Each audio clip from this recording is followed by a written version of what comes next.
U Lapovu je počela da radi najveća solarna elektrana u Srbiji. Solarni paneli postavljeni su na 12,5 hektara, a proizvodit će godišnje 15.000 megavat sati zelene energije.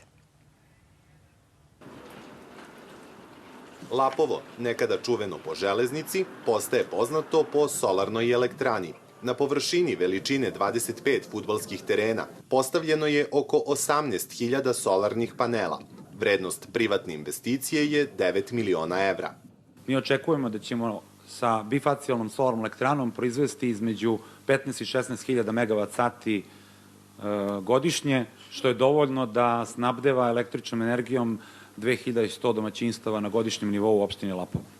Uz razvoj obnovljivih izvora energije, naglasila je ministarka energetike Dubravka Đedović, cilj vlade je da osigura bezbednost energetskog sistema i dalju izgradnju ovakvih objekata. Mi ćemo to učiniti kroz izmene i dopune Zakona o obnovljivim izvorima energije, gde će se određene regulative postaviti u smislu obaveza i prava svih učesnika na tržištu, da ne bi upravo ugrozili rad našeg energetskog sistema. To je beogradskom investitoru vetar u leđa, jer planira tokom ove godine izgradnju još jedne solarne elektrane u Lapovu, iste veličine i kapaciteta. Za opštinu to znači dalji razvoj.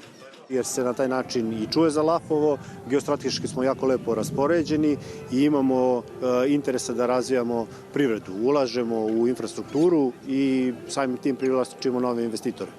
A to su kineske i mađarske kompanije, kažu u toj opštini, koje su takođe zainteresovane za izgradnju solarnih elektrana u Lapovu.